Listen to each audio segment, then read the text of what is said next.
Hey everyone, it's QuickyBaby and welcome back to World of Tanks, and today I'm playing the fastest vehicle in the game. Of course, it's the tier 10 French wheeled light tank. It is the EBR 105. This thing goes ludicrously quickly, up to 95 kilometers an hour when it enters its rapid travel mode. However, when you enter the rapid travel mode of this vehicle, you lose quite a lot of the traverse speed that you will be able to get, the maximum wheel turning angle, which was a new thing that they specifically added for the wheeled light tanks. Kind of gets a lot worse when you're having to up the speed from that kind of like 65, 75 mark up to 95. But yeah, that speed does come in handy for making aggressive plays, and none the better to be able to try and take it to the enemy team when you're assaulting on Karelia. Now this map, there is one key location that light tanks and even faster medium tanks should try to fight for, both if they're on the attacking team or if they're on the defending team, and that is this D4 location. If you can make it to this D4 location, you can light up a lot of targets like we did early on in the game. And whoa, the high explosive rounds on this vehicle with their 500 alpha damage. You know, pushing away that pesky bat chat. That bat chat wanted to try and get into position to harass us, maybe pull off a few easy shots, and you know what, he can kill us in 3 shells. He can kill us within about 5.5 seconds of the first shot if he rolls pretty okay against this French wheeled light tank. But oh, what's this? The artillery who we caught out early on was trying to sneak back into position, and we managed to get a big old shell into him. And we also spot the AMX 13105 in the center and lock him down as well. What an impact at the start of this game.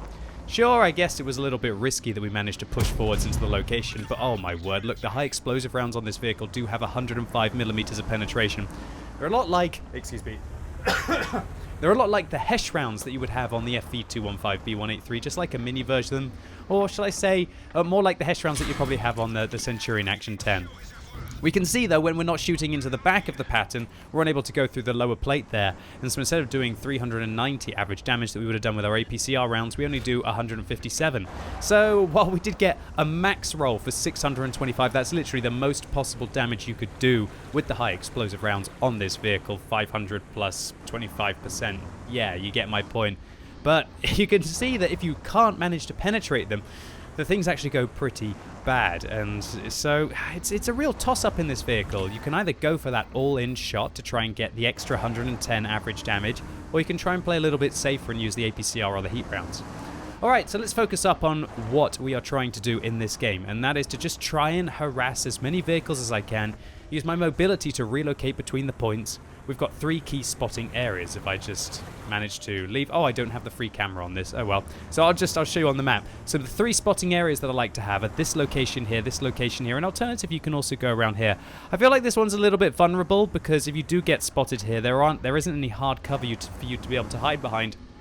And tanks that have located up where the Object 257 are will be able to get easy shots back at you as you're trying to retreat to this D4 area, so definitely be careful with that. But really, if you can lock down this location, it's just absolutely tremendous. And I've had some of my biggest gamers in World of Tanks from this location. Alright, so it looks like the enemies are managing to actually push out the northeastern flank, which I'm a little bit concerned about. But oh, I love shooting bat chats. 447 damage dealt, and a little bit of critical damage there, probably taking the tracks off the French auto-loading medium tank. Excuse me. And I still think probably the best light tank in the game, the Bat Chat. Alright, so I want to try and push some more aggressive vision against my opponents. I think about shooting the Progetto in the back, but now I focus my attention back to the Conway. But oh, a bit of a mismanagement there as I wasn't looking where I was going because I was looking for the shots. Nevertheless, we managed to light up the Conway and he loses pretty much 2/3 of his hit points in a single shot to what looks like maybe a Type 4 Heavy up on that flank. Or maybe he just got double tapped by the WZ or the ST1.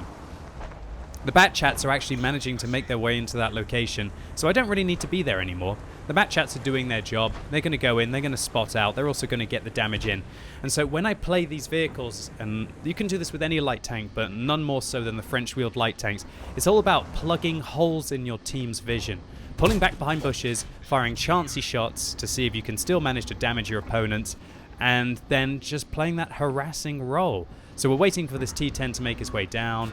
I actually can't quite get behind the bush there correctly because of the awkwardness of having the wheels on these vehicles. But luckily we still managed to penetrate the T10.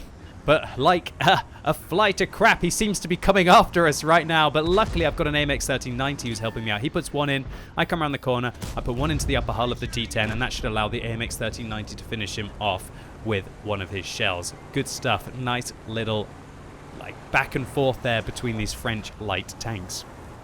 Alright, some really good impact so far in this game, but it's definitely not won yet. They got quite a few vehicles left, including an AMX-50B up in the corner, an IS-7 and a full health 50 TP that we're going to have to contend with. Now at this stage of the game, it's just about trying to be as cheeky as you can without getting caught. We shoot at the 50 TP and then we just do some evasive maneuvers, and more often than not, you will actually get away with it. These things are very hard to hit if they're traveling towards their upper speed limit. And if you're wiggling backwards and forwards, there's an element of RNG in the game, and you can confuse even the best of marksmen inside World of Tanks. I find it incredibly hard to hit these things at mid to long range. Unless they're driving in a straight line and not wiggling, or I've got a nice flush shot into the side of the vehicle, then they are just very hard to hit. Alright, so punishing this T-30 here doesn't look like he's using coated optics, or maybe my camera rating is just even enough while we're firing. So we're putting round after round into the Tier 9 American tank destroyer, and now focusing our attention towards this AMX-50B. Alright, well, we're going to shoot through the bush. Then we're actually going to go into the bush here to be able to spot the AMX-50B. And then, once we've spotted him, we're going to pull a little bit behind the bush. Well, hopefully I'm going to. Oh, a bit lazy there. I didn't actually pull back behind the bush. And you can see that I was worried that I was going to get spotted. But actually, I don't end up getting spotted, which is great for me, because that means that I should be able to finish him off with my final shot. And there you go, right into the turret of the auto-loading French heavy tank. And wham bam, thank you bam. This round is starting to look really good. 6,000 damage in just over 6 minutes and 3,200 spotting. Oh, 3 minutes left on the game though. We're going to have to watch out, because we are attacking. All that IS-7 has to do on the enemy team is just survive to be able to win this one if we don't take the cap circle. Alright, so I see that the IS-7's up on the hill. I see that he's on 12 hit points, and I want to focus this T-10 down. I want to help my ST-1 get into position. Alright, so right now I'm going to take my time and I'm going to aim at the tracks of the T-10, locking him in place, and then I'm going to be able to get behind the ST-1 to hopefully avoid the T-10 shell. Trying to see where he's going to focus. He actually misses the T-10. I think I'm going to come back round and I'm going to try and track the guy again, because I thought he was still on a good amount of hit points, but in retrospect right now, I should just be trying to kill the guy.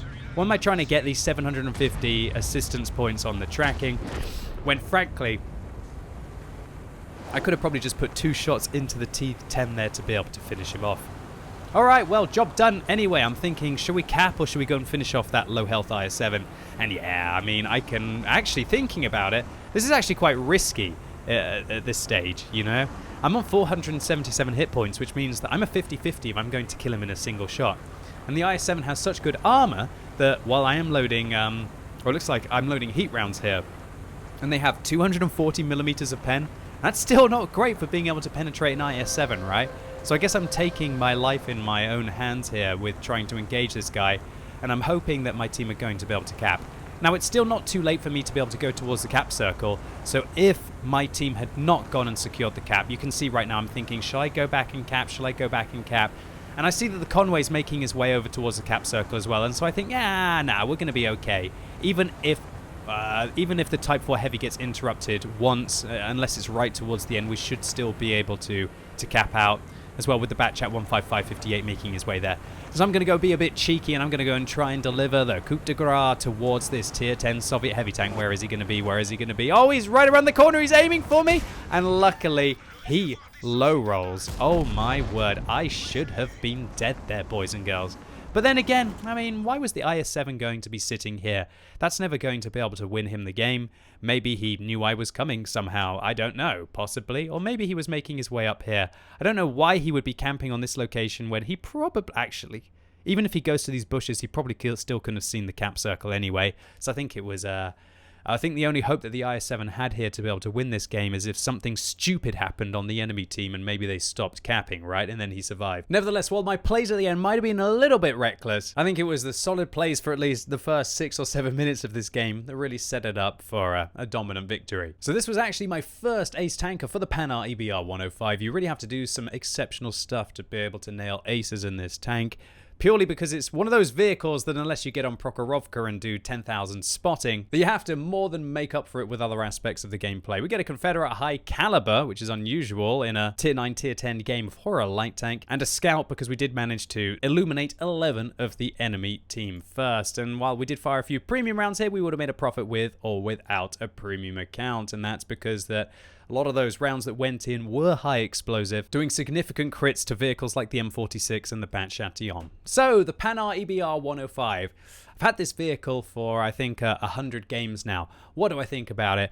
Well, if all of you watched my Tech Tree Showcase from last weekend, you'll know that the games don't always go as well as this. And that's because while the vehicle is an incredible scout, there's so many times when my team have just absolutely failed to be able to effectively engage the targets that you light up for them. And combine this with the vehicle's relatively, well actually not, incredibly low view range of 350 meters without the capacity to be able to equip binoculars to be able to bump that up. And it pales in comparison to the other light tanks, which are starting to pack like 500 to 550 meters view range with coated optics. This, combined with the worst gun that's on any tier 10 vehicle in the game, truly makes this a specialist tank. And while it is capable of some insane plays by zigzagging around and lighting up a lot of your opponents and hoping that they don't hit you with any of their shells, for every time this happens, 2 or 3 games you're going to have where they do hit you, or nobody shoots what you spot, or the enemy light tank is an AMX-13-105 who doesn't get caught out at the beginning early on in the map and ends up using that autoloader and the extra combat capacity or even view range to be much more effective. And while they are sporting an impressive average 53% win ratio at tier 10, there's so few people playing these. Literally less than 7,000 people have actually purchased them on the EU server so far. This is definitely still a case of the more keen and active players, probably light tank players especially, have managed to get these vehicles so far. And whether the vehicle maintains that average win ratio as more and more people start to get towards the vehicle is yet to be seen. Nevertheless, the Panhard EBR 105, it's definitely the fastest vehicle in the game. And in the right scenario, it can be tons of fun. But I've gone from truly loving this vehicle and thinking it was the best thing that I've ever played to now taking a step back and realizing it doesn't have it all. Anyway, ladies and gents, boys and girls, that's it for today. Hopefully you enjoyed this one. If you did, give it a thumbs up, but if you hated it, give it a thumbs down. And let me know in the comments what you think about the French-wheeled light tanks. Have you been playing them? Do you absolutely love them? Do you absolutely despise them? And as always, thank you so much for watching. You've been epic, and hopefully I'll see you soon.